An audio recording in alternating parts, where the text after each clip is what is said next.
It's a call to action to go out and don't be a part of the problem, right. but do something and don't be afraid.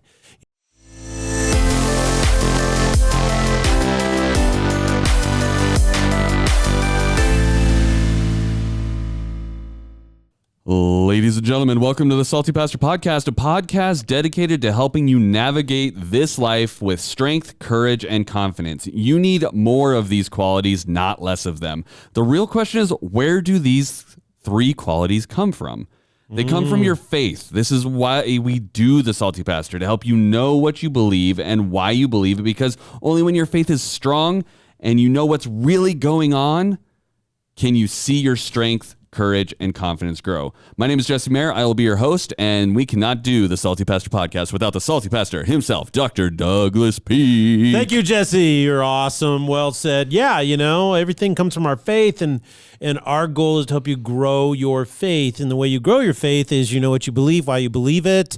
You've worked through the issues yourself, and so you have a sense of confidence because you've worked through them. And that's a very critical, important part, particularly based on, this whole topic that we're talking about. Yes, and we are in the middle of talking about joy. Yes, happy times. Joy. How can pursuing joy get your faith blowing and going, moving and grooving?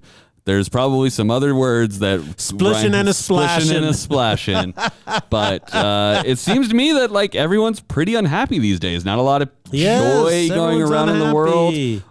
There's some news events. There's politics. There's the media. There's just, for those future listeners, hello, future listeners. Yes, we're in the middle of still dealing with COVID at this point in time. So if the world has not ended and you're listening, that's where we're at right now. Yes. People are concerned about COVID, are unhappy with the people that aren't concerned with COVID, and vice versa. Those that aren't taking it seriously are upset with the people that are taking it seriously. Those who are, trying to encourage vaccination, those people that are getting vaccines are upset with the people that aren't vaccinating. The people that aren't vaccinating are upset with the people that are vaccinating, or being, they're upset with the idea of being forced to vaccinate, I guess. Yeah. And it's just and masks on, masks off, masks upside down. There's so much going on just with COVID, let alone all of the other things that are happening in our world, that it's just not a lot of joy going on. Not a lot of joy. So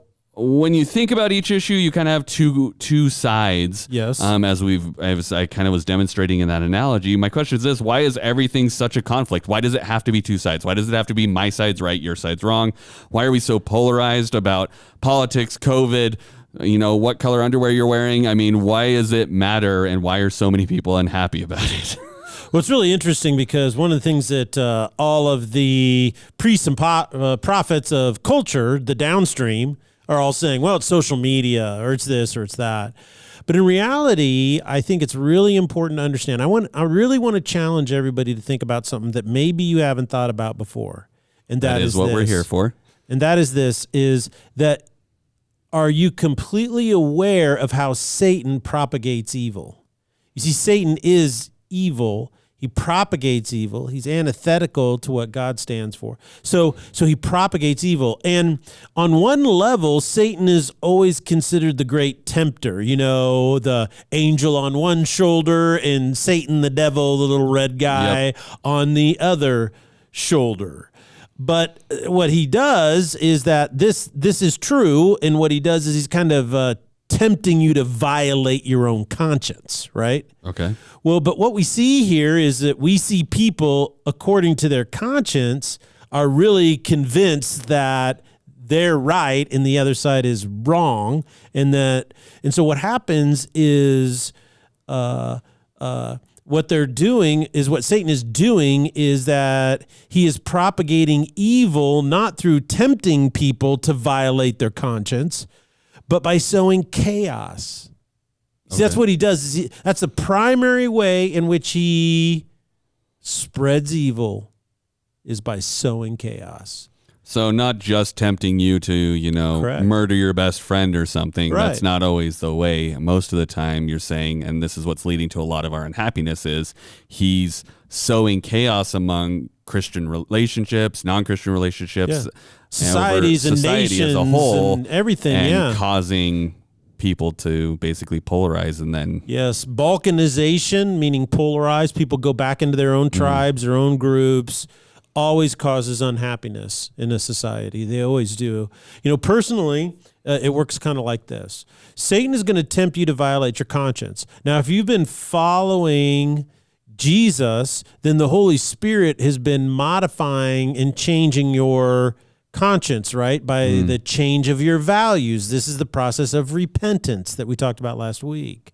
So what happens then is your values might be misaligned, and he steps into that gap, and that's where he tempts you. And so God has a certain values. You're holding on to some old values. This is why Paul says to the Ephesians, he says it to the Colossians, hey, you need to take off the old because those old values are what corrupting you, and you need to put on the new, which is made in the likeness of Christ, so you're united with him. So we see this spiritual process happening and playing out regularly. So that's one way that he does it. But on the other hand, as you mature in the Lord, guess what happens?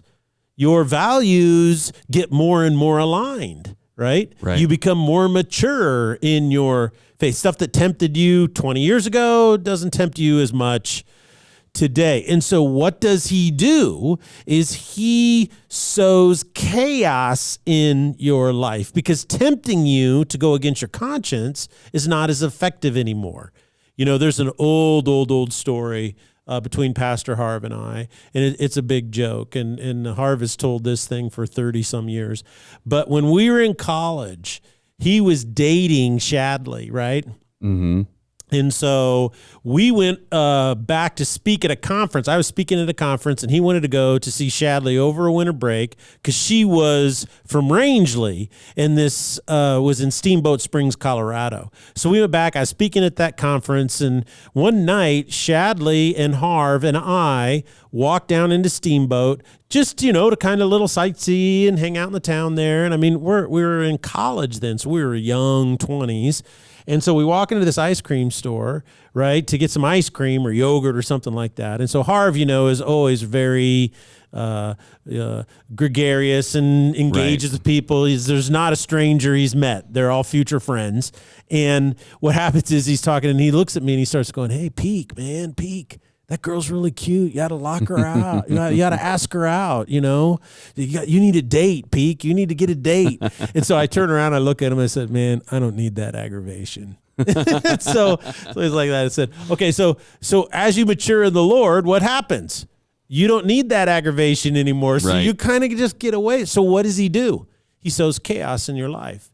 He sows chaos in your work life. He sows chaos in your children's and your grandchildren's life, in your neighborhood life. He starts sowing chaos in your nation's life. And what people don't understand is that Satan wants to destabilize nations. You see, when a nation is strong, it tends to be at peace. And when it's at peace, economies flourish, people are pulled out of poverty. It's great all the way around. If you look today where all the famines are taking place, every famine in the world today is caused by one thing and one thing alone: political instability and war. So that is really an important fact to understand. Satan is constantly causing chaos. So this is why the New Testament is filled with statements about enduring suffering, hold up under suffering, you got to persevere, hold fast to your faith. These admonitions are so prevalent. They are prevalent because Satan is constantly sowing chaos. If I can sow chaos in your life, some suffering, and I can throw some curveballs and obstacles in your way, then you're going to give up and cave.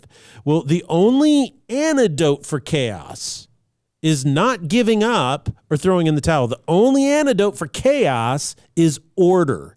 And this is why we talked about this before. The upstream work of growing your faith is so critical when you pursue joy, because you have to do the upstream work even though we live in the downstream, and suffering happens in the downstream, right?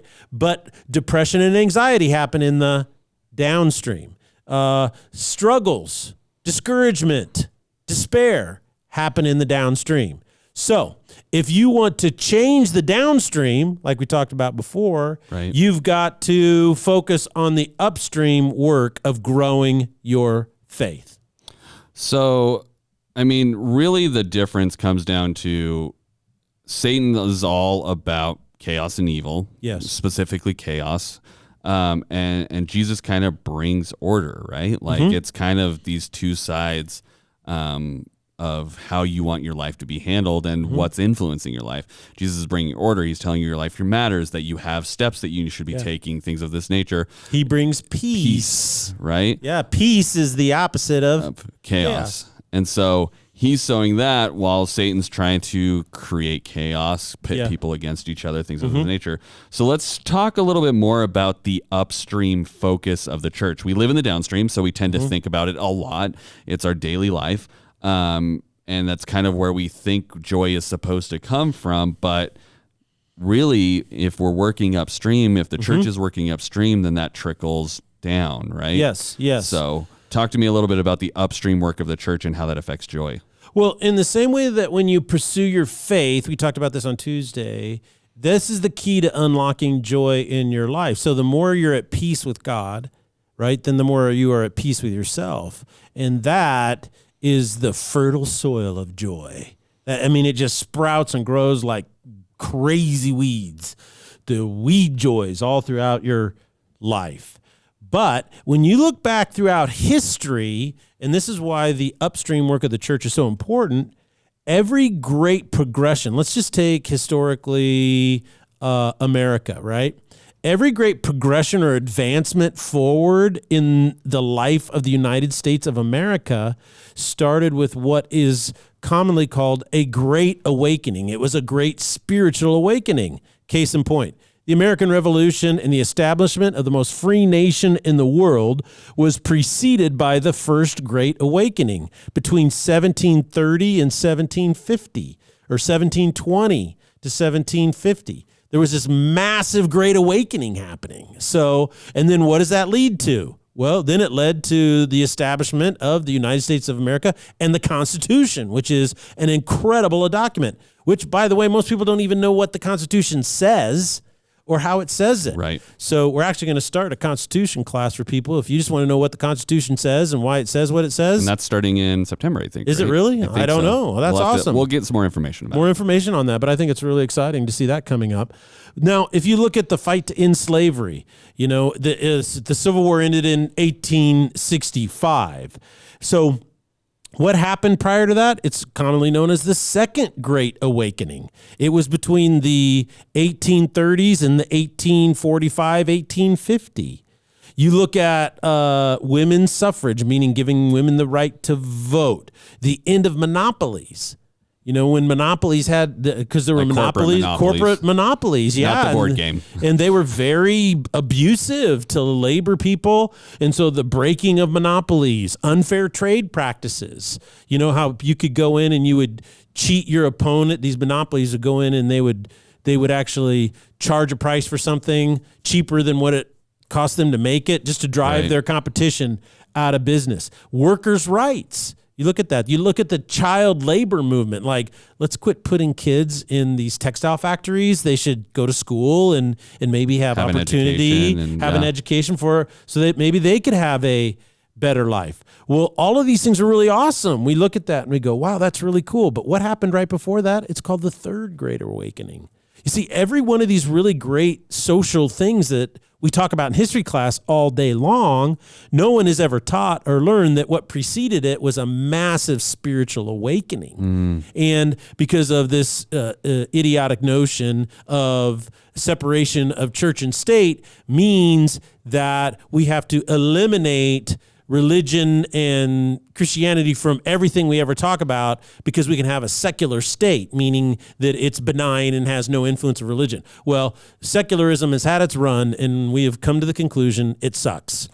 You know, I mean, if secularism doesn't work, and what it's caused is all of this unhappiness, this lack of joy, because everybody is balkanizing now. All of this balkanization, all of this hostility is a result of secularization. That's exactly where it comes from. It's a one-to-one correlation or cause. And what's really fascinating about that is Satan loves that.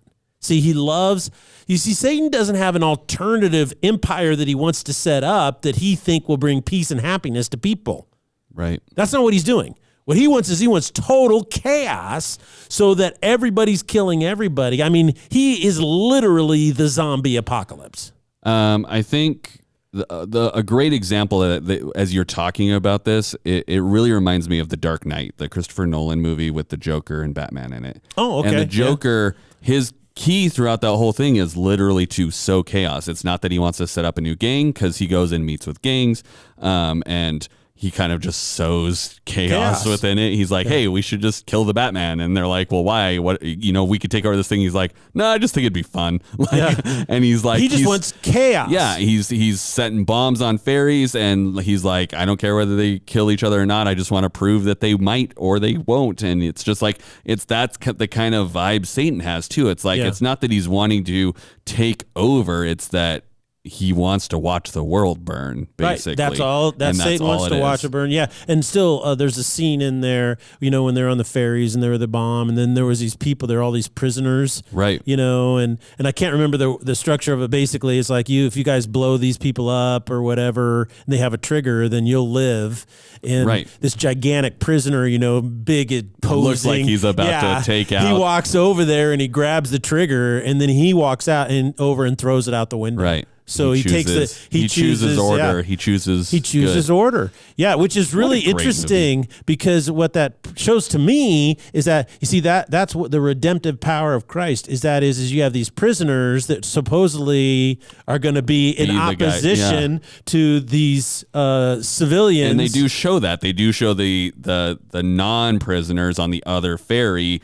Really seriously considered doing this. Yeah. And then this prisoner, who should be the biggest, baddest guy, takes order and he takes control and he says, we're not doing this. This is not what we do. Yeah, because we're human beings. Yeah. And that's the thing is that I find so interesting about these polarizing arguments right now is that the dehumanization.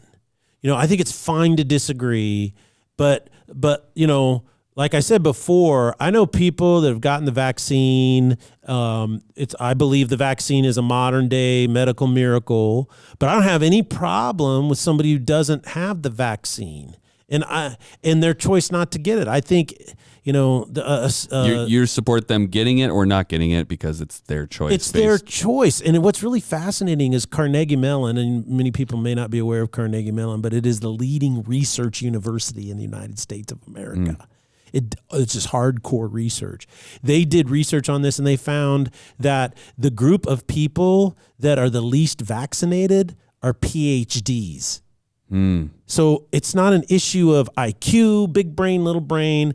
These people have the freedom to make their own choice. So why is the media demonizing these people as...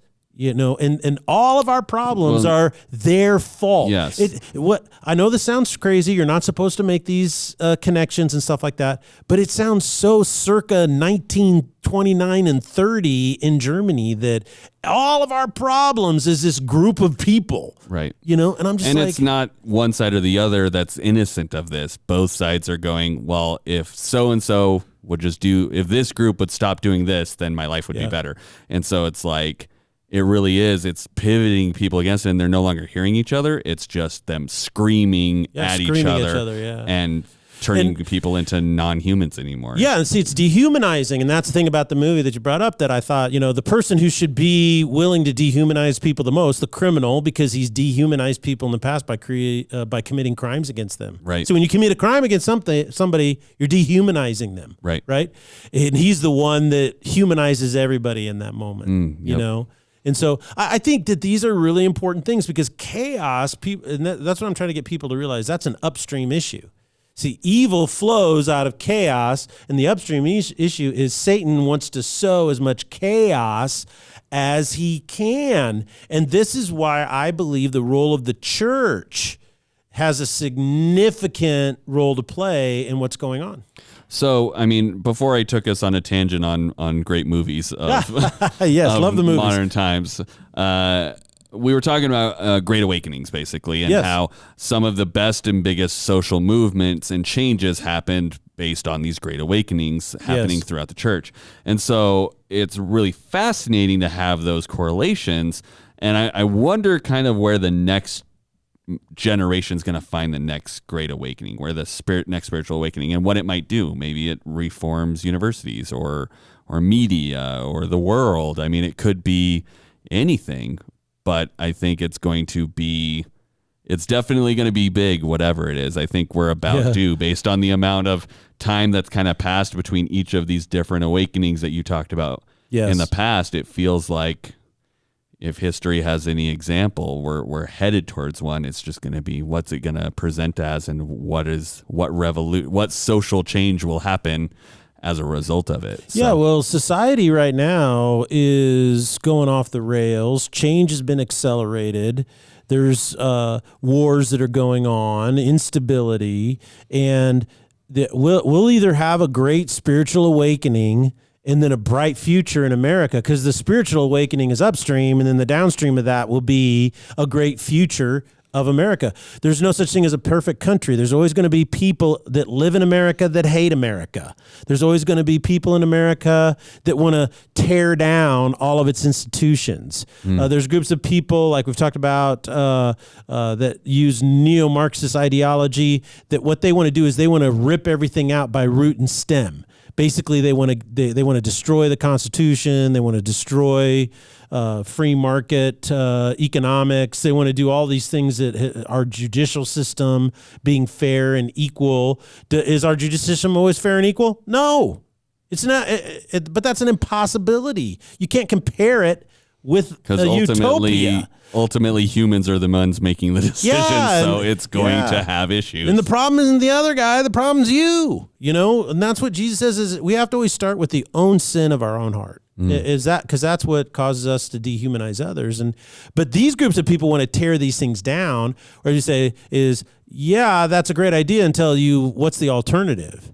See, what's the alternative? And the alternatives are really, really bad, right? And they never work out. So you have these things that are happening, and if we don't have a great awakening, then we're not going to have a future. And let me say that again. If we don't have a great awakening upstream, we're going to balkanize. In the United States of America, in the next 50 to 100 years, is not going to be 50 United States. It will not be a United States. Yeah, it's going to be, you're going to have 2 or 3. You're going to have the first United States of America and the second United States of America, or some crazy thing. Who knows? I know that. I mean, based on what Washington and Oregon want to do, it'll be the Greater Idaho region, and then 2 other ones. Yeah, really. It's gonna gobble. Everybody loves the Idaho vibe, but so I think that what's interesting about that is it doesn't have to go that way, but the way you change it is not by simply focusing on the downstream. Now you're going to fight battles downstream, right? Right. But in the end, if we really want change in America, it has to stop with a great awakening, and that's all upstream. So I guess the question is, ultimately not every church is going to be involved in the Great Awakening. Some will, but some won't. Yes. Our audience for the Salty Pastor and for Foothills is all over the continent. Yes. What should people be looking for in an upstream focused church? Well, One that might be leading the charge on a Great Awakening. On a Great Awakening. Well, that's a really great question, because, what I would help people understand is you should evaluate churches not on the way they make you feel, you see, but the way that they challenge you. Now, I'm not saying don't go to a church that makes you feel bad all the time. That's not what I'm trying to say. Because some churches are, I need to go to a church that makes me feel guilty and ashamed every day. No, that's not what I mean. What I mean, though, is that some people will go to a church and they go, wow, the music just makes me feel really good, and the pastor always makes me feel good. They're basing their joy on downstream experiences. things. Yeah. And what you realize is that the reason why the music makes you feel good, because it reminds you of when you were in high school, cruising in your car and it sounds like that and blah, blah, blah, blah. You know what I'm saying? Yeah. And so it's like, this just takes me back. It's so awesome. What were you cruising in your car with? 8-tracks? Is that what you were rolling with? When I was in middle school, we had an 8-track player. You had an 8-track? Okay. Yeah. I will say I did not have an 8-track in my car. And then the big thing was cassette tapes. that was just, boy, if you could have a cassette tape player. I had a cassette tape collection. Huh? Oh, yeah. It was awesome. Anyways, I interrupt. But what happens is what you want to do is you want to say, but you ask the question, does the church bring me joy? In other words, does it challenge me to serve so I can understand my purpose in the world? Does it challenge me to be generous so I take the focus off myself and learn what Christ wants to do through me? And that happens through generosity. Is it about, does it really teach the biblical truth, and which is called the gospel message? So I think the first thing you have to realize is that these churches tend to be happier churches, right? They're not filled with chaos and conflict and all that kind of stuff. Biblical churches tend to be more joyful. Discipleship-oriented churches tend to be more joyful. So go and look for a church that isn't trying to drive you to an event all the time. Now, all churches have worship, and sometimes there's lots of people that go to those, and churches have to spend a lot of time accommodating everybody that wants to come so that they can hear the gospel, which is good. But is that church driving you to discipleship? Is it driving you to a small group? Is it driving you to a discipleship group? If their only focus is on a Sunday morning meeting, then they're maybe not concerts on the weekends and events. What you want to do, I'm not saying churches didn't have events. I'm not saying that either. What I'm saying, though, does the church drive you to discipleship? Because discipleship churches are more joyful. Find a church with strong leadership, that a church where, maybe there's a salty pastor. Just hypothetically, if we were throwing one out, maybe they have a salty pastor. Well, someone who is not afraid to speak the truth and is just seeking the affirmation of the community.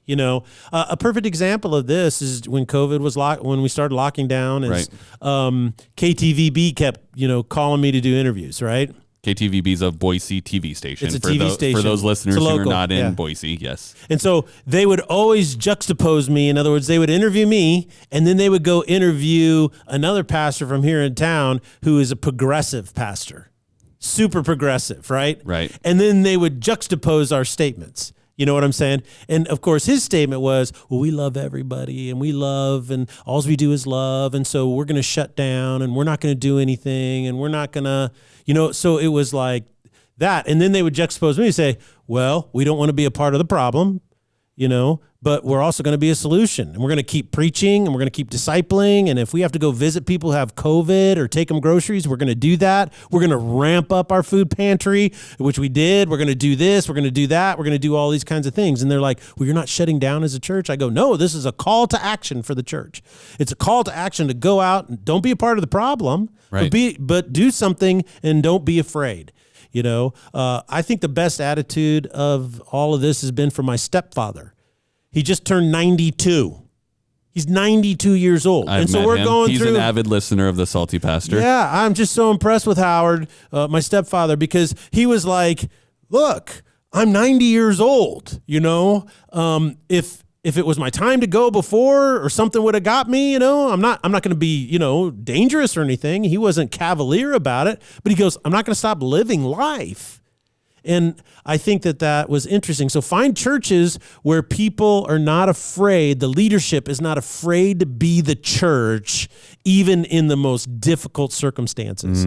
That's called strong leadership. Find a place that is not afraid to be the church, even in the greatest and most difficult circumstances. And then finally, what makes a church great and strong and powerful? You do. You're the difference. You're the difference. Every listener, you're the difference. And that is, find a church that preaches the Bible and drives you to discipleship, calls you an action to serve, but has strong leadership. But ultimately, I think that if you want an upstream church that's going to bring about revival, a spiritual awakening in America, and we don't have to awaken every American, you just have to get it going and have this revival moving through. If you want to do that, then invest in your church first. Because you can invest in the downstream, and I'm not saying don't do that, but ultimately invest in your church first. Because Jesus Christ said, I will build my church, and the gates of hell the gates of chaos, the gates of evil, the gates of division, the gates of murder, the gates of rape, the gates of abuse, the gates of chemical addiction, and these things that destroy you, and suicide and despair, and all of these gates will not prevail against it.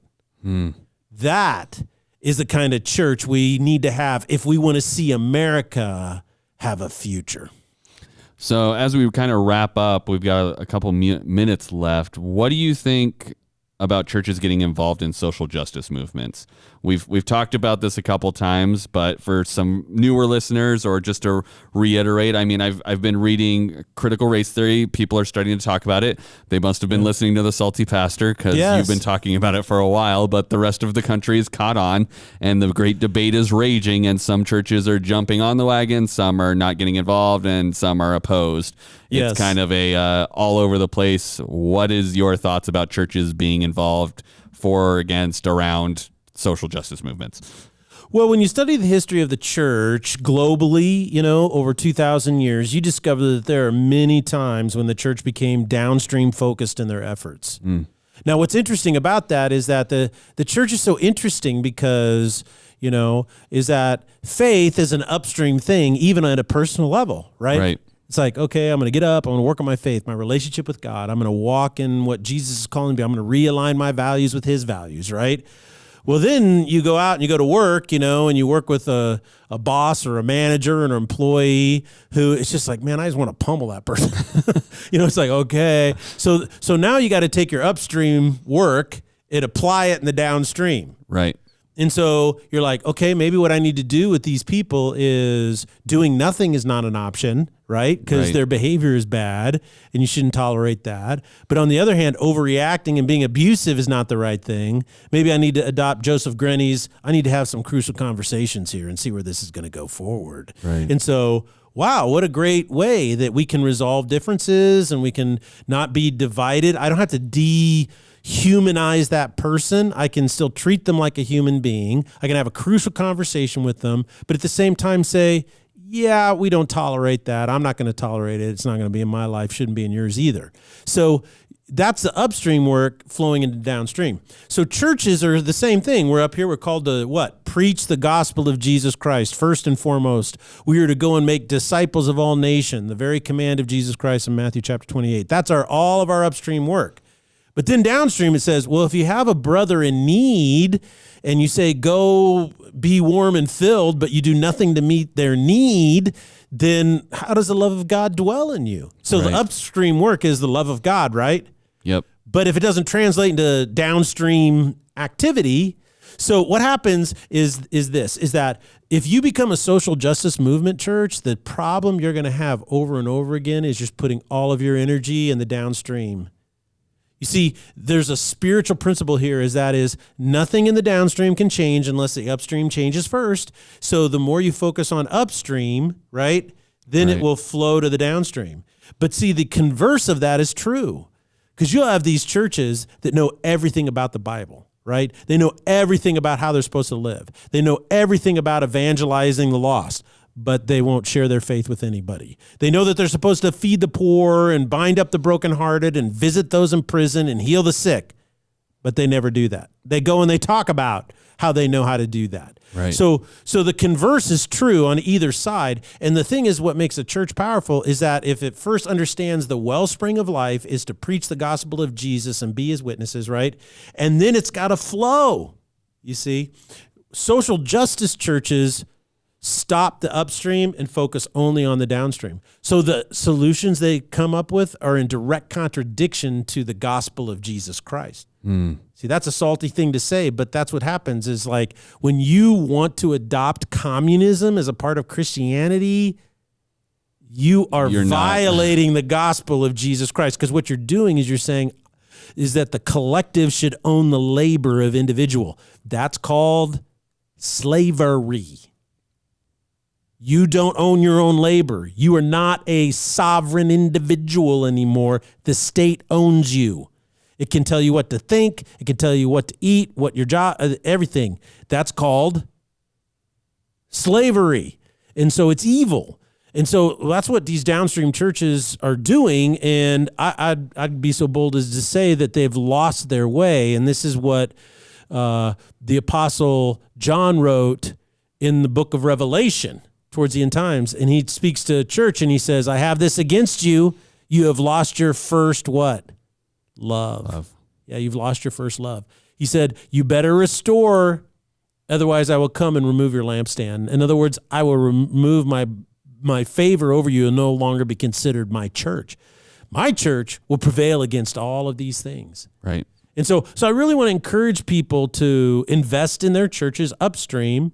And the stronger your church is, then the broader its influence out into your community and the stronger it will be. And I just think that's a great way. And also try to avoid churches that don't understand the flow of the wellspring of the favor of God. You don't want to be too far up here where you know everything that's true, but you don't do anything about it. Your knowledge and cutting off the flow. Exactly. Or you forget the wellspring and the truth of the gospel of Jesus Christ and what it calls us to, and you focus only on the downstream making a difference, right.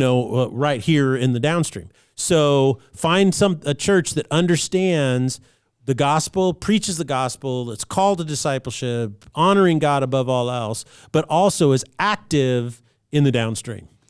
Well, thank you so much for those thoughts on joy and what kind of a church you should be looking for as you look to grow your faith and really invest in your time and faith. And we thank you guys for joining us here on The Salty Pastor. We're encouraging you to make sure you're having these conversations with other people. Have thoughts and listen to other people, because again, you don't want to be contributing to the problem of polarization and just say, I'm right, you're wrong, and I'm not going to listen to anything you say. We're out here having a discussion so that you can learn how to have discussions with other people. Correct. They're not always going to be easy, and sometimes other people are going to maybe scream at you, but if you're not out there actively talking about your faith and what a difference it makes and refining that edge, forging that edge so you know what you believe and you can be strong and confident, you're damming up your upstream work, okay? Yeah. And you're not letting it flow. So please do that. Thank you guys so much for joining us. Pastor Doug will be preaching on Sunday here at Foothills Christian Church, talking about joy, and we hope to see you on Sunday. Amen. Blessings.